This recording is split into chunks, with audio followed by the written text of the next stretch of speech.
যে মাসালা নিয়ে আমি অনেক দিন আগে এখানে খুতবা দিয়েছিলাম, কিন্তু ওই আমলটা আসলে আমরা প্রচলিতভাবে আমাদের সমাজে দেখি নাই, মানে আমাদের সমাজে ওই আমলটা নাই। কিন্তু এরকম আমল কোরআন এবং হাদিসে অনেক আছে। আচ্ছা বলেন তো, আপনারা সালাতের উপরে বই পড়েছেন না? বাংলা ভাষায় একটা বই আছে সলাতুর রসুল, আসাদুল্লাহ আল গালেব হাফিজাহুল্লাহ লিখেছেন। তারপরে সিফাতুস সালাতুন নবী ইমাম আলবানী রহিমাহুল্লাহ লিখেছেন, আকরামুজ্জামান আরও অনেকেই অনুবাদ করেছেন। তারপরে সালাতের উপরে আরও বিভিন্ন বই আছে, যেমন আব্দুল হামিদ ফাইজি লিখেছেন সলাতে মুবাশশির, মানে সুসংবাদপ্রাপ্ত সালাত। মানে বাংলা ভাষায় যত সালাতের বই আছে তার মধ্যে সালাতে মুবাশশিরটা একটু মোটা, মানে সবচেয়ে মোটা একটা বই। তাহলে সালাতের উপরে এতগুলো বই আছে, কিন্তু আপনারা কি জানেন যে সালাতের উপরে শুধুমাত্র দিবিয়ান আর দিবিয়ান উনি বই লিখেছেন 28 খণ্ডে। কয় খণ্ডে? 28 খণ্ডে। 2টা নুসখা আছে, একটা নুসখায় না 3টা নুসখা আছে। একটা ছাপা এক লাইব্রেরি থেকে ছাপিয়েছে 18 খণ্ডে, যেটা মাকতাবায়ে শামেলায় আছে। আরেক লাইব্রেরি ছাপিয়েছে 24 খণ্ডে, আরেক লাইব্রেরি ছাপিয়েছে 28 খণ্ডে। শুধুমাত্র 5 ওয়াক্ত সলাতের বিধান, আর কোনো মাসালা নাই।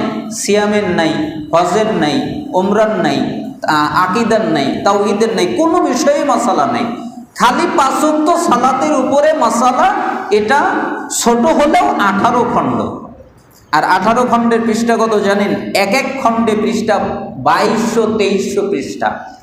মানে সেটা যদি করা যায়, মানে ছোট ছোট লেখা ওই কিতাবে আমার কাছে, আমি সংগ্রহ করেছি, কয়েকদিন আগে আসলো, তাই খুব ছোট ছোট লেখা। তাহলে ওইখানে এতগুলো মাসালা আছে, আমি নিজেও বিশুদ্ধভাবে এখন বলতে পারি না যে আমার সালাত পরিপূর্ণ বিশুদ্ধ হয়, এই কথা আমি আর বলতেই পারি না।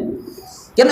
এত মাসালা ইখতিলাফ। মানে আপনারা যদি ওই কিতাবটা বাংলায় হতো তাহলে পড়লে বুঝতে পারতেন যে সালাতের উপরে কত ইখতিলাফ, আর সবগুলো ইখতিলাফের পক্ষেই এক একটা করে দলিল আছে।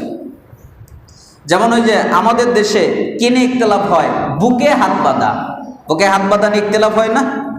সৌদি আরবে রুকুতে যাওয়ার সময় আমরা রফল ইদায় করি না? রুকু থেকে ওঠার সময় করি না? করি তো। কিন্তু সৌদি আরবে আর একটা ইখতিলাফ আছে। সেই ইখতিলাফ কি?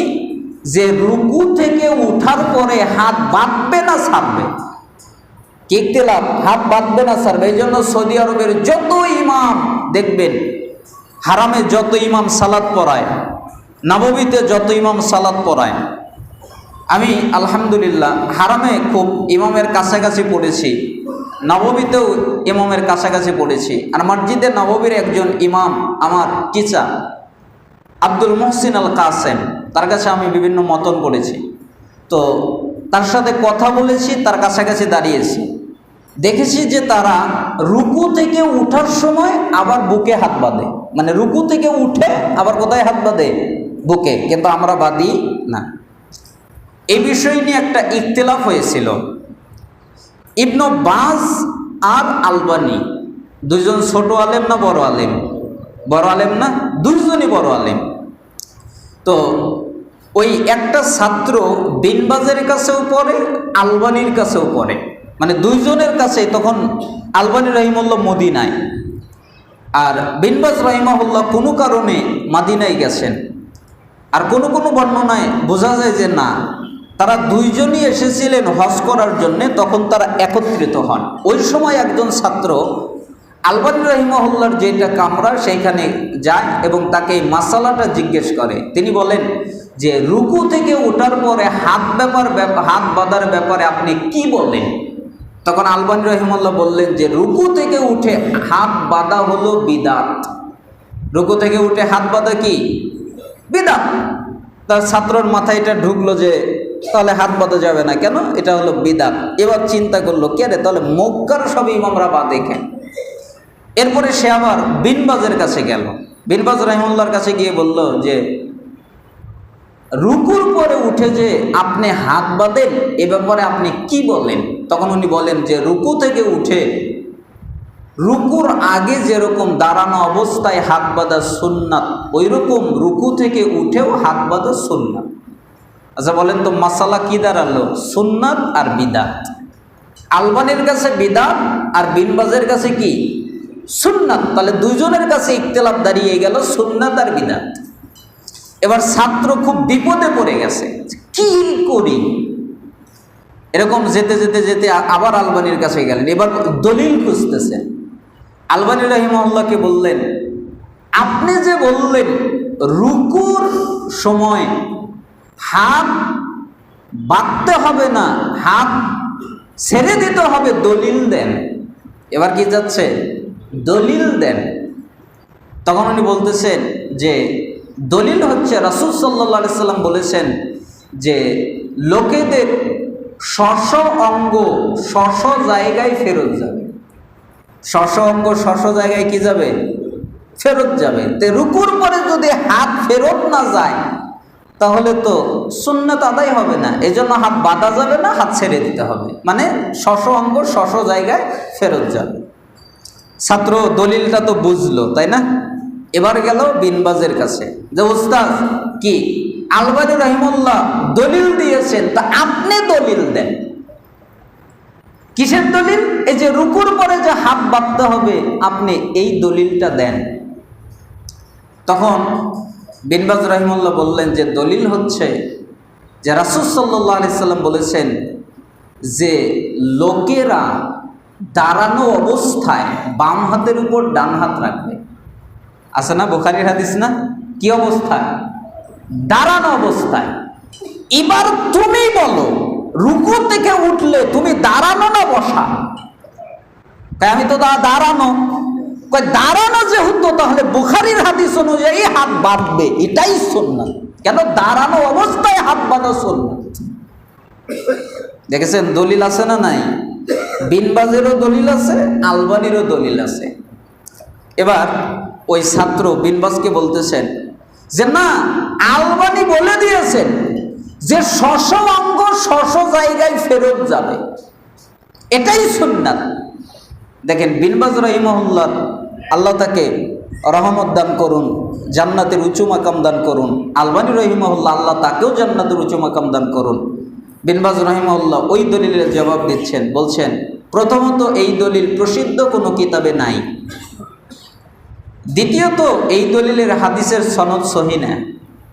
তাহলে উনি দুইটা জারা করলেন, একটা হচ্ছে বিশুদ্ধ কোনো কিতাবের মধ্যে নাই, আর আরেকটা হচ্ছে যেটা মানে খুবই পরিচিত হাদিস না, অপরিচিত একটা হাদিস। আর দ্বিতীয়ত হচ্ছে এই হাদিসের সনদ সহিহ না। এই জারা করার পর ইনি বললেন, এবার তোমার সন্দেহে আসি যে তুমি বলবে যে তিনি তো হাদিস বিশারদ, আলবানী রাহিমাহুল্লাহ তিনি তো হাদিস নিয়েছেন। আচ্ছা ঠিক আছে, যদি এই হাদিস সহিহ হয় তবু এটা তোমার উস্তাদ নাসিরউদ্দিনের পক্ষে না, এটা আমারই পক্ষেরই দলিল। আপনার পক্ষের দলিল মানে ওই যে তোমার উস্তাদ বলেছে স্ব অঙ্গ স্ব জায়গায় ফেরত যাবে। আচ্ছা তুমি এবার বলো, তুমি যখন সালাতে দাঁড়ায়া ছিলা হাত কি ছাড়া ছিল না বাঁধা ছিল? কয় না, আমি তো যখন সূরা ফাতিহা পড়েছিলাম, যখন অন্যান্য সূরা পড়েছিলাম তখন তো হাত বাঁধাই ছিল। কয় তাহলে স্ব অঙ্গ স্ব জায়গায় ফেরত যাবে, তাহলে তোমার হাত যেরকম বাঁধা ছিল ওই রকম আবার বাঁধা অবস্থায় যাবে। তাহলে ওটা আমারই দলিল, তোমার উস্তাদের দলিল না। তোমার উস্তাদ বুঝতে ভুল করেছে। দেখেছেন ইখতিলাফ হয়েছে না হয় নাই? এবার কি আপনি বলবেন যে বিনবাজ বাতিল, নাকি আপনি বলবেন যে আলবানী বাতিল? কাকে আপনি জাহান্নামে ঢুকাবেন? আপনি কি বলবেন যে আলবানী জাহান্নামে চলে গেছে, বিনবাজ জাহান্নামে চলে গেছে? এ কথা আপনি বলতে পারবেন? এই বিশুদ্ধ হাদিসই আছে, কিন্তু বুঝ এক একজনের বুঝ এক এক রকম হয়ে গেছে, এই জন্যই ইখতিলাফ ঘটে গেছে।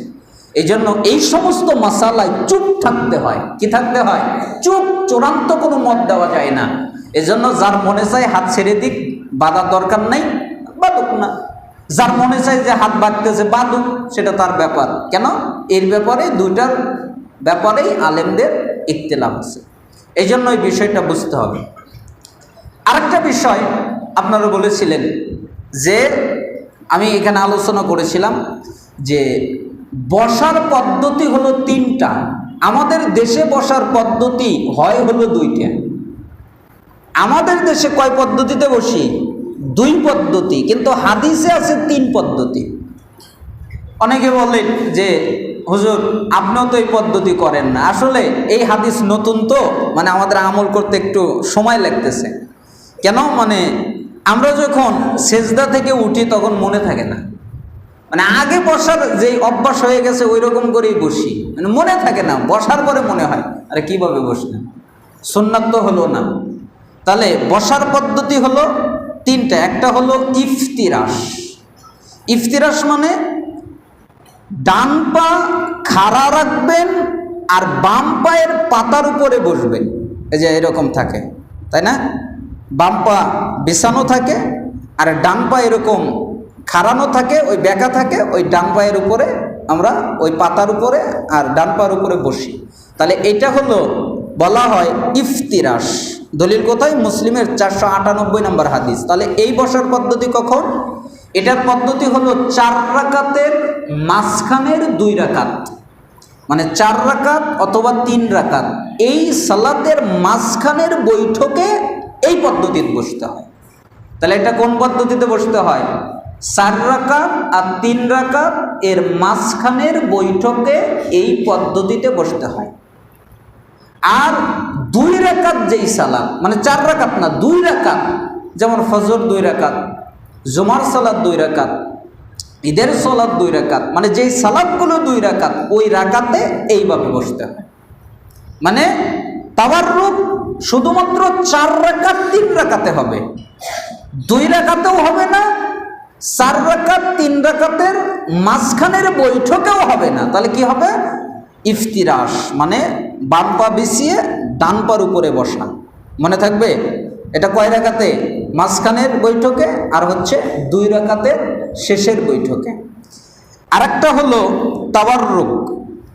তাওয়াররুক মানে আমরা তো তাওয়াররুক করে বসি না অনেকে, মানে আমি নিজে দেখেছি, যখন অনেক জায়গায় দেখেছি, খেয়াল করেছি যে মুসল্লিরা তাওয়াররুক করে বসে না, অথচ তাওয়াররুক করে বসাটা হলো সুন্নাত। তাওয়াররুক কি? এই যে ডান পা খাড়া থাকবে, ভালো করে বুঝবেন, ডান পা খাড়া আর বাম পা ওই ডান পায়ের নিচ দিয়ে বের করে ওই পাশা নিতম্ব মাটিতে রেখে বসবে। তার মানে ওই বাম পা ডান পায়ের নিচ দিয়ে বের করে দিবে। ওই যে ডান পা এরকম ব্যাকা করলে এই যে মাঝখানে যে ফাঁকা জায়গাটা হয় ওই জায়গার ভিতর দিয়ে বাম পা একবারে ঢুকিয়ে দিবে। তাহলে এই বসার পদ্ধতি কখন?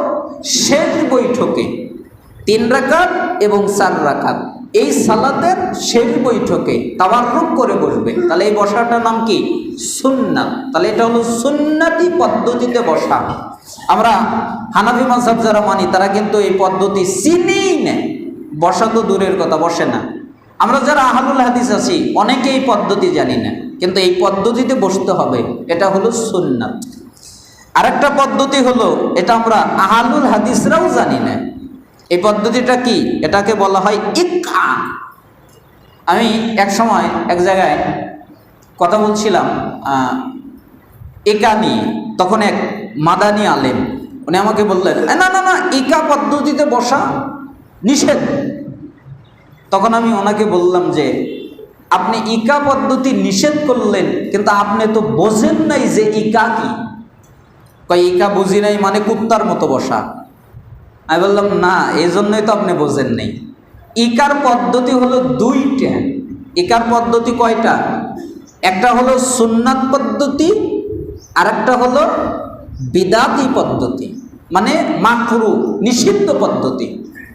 তাহলে নিষিদ্ধ পদ্ধতি কোনটা? মনে করেন 2 হাত জমিনে রেখে দিল, 2 হাত কোথায় রাখলো?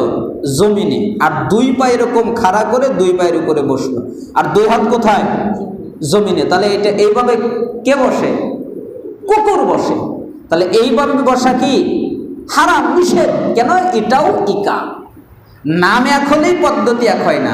আর সুন্নাত ইকা হলো 2 পা এরকম খাড়ানো থাকবে, ডান পা বাম পা এরকম খাড়ানো থাকবে, আর 2 পায়ের উপরে চাপ দিয়ে বসতে হবে, 2 পায়ের উপরে চাপ দিয়ে বসতে হবে। এটা হলো সুন্নাত। এটা কি? সুন্নাত। আপনি বলবেন যে এই সুন্নাতের ব্যাপারে কি দলিল আছে দেখেন, আপনাদেরকে ওই সময়েও দেখাইছিলাম, এখন আবার বলি। তাউস রাহিমাহুল্লাহ থেকে বর্ণিত, তিনি বলেন যে আমি আব্দুল্লাহ ইবনু আব্বাস রাদিয়াল্লাহু আনহুকে ইকাই আলাল কদামাইনি, তাকে এই দুই পায়ের উপরে ভর করে বসা অবস্থায় সালাত করতে দেখলাম। আমি তো এই পদ্ধতি কোনোদিন দেখি নাই। কে? আব্দুল্লাহ ইবনে আব্বাস।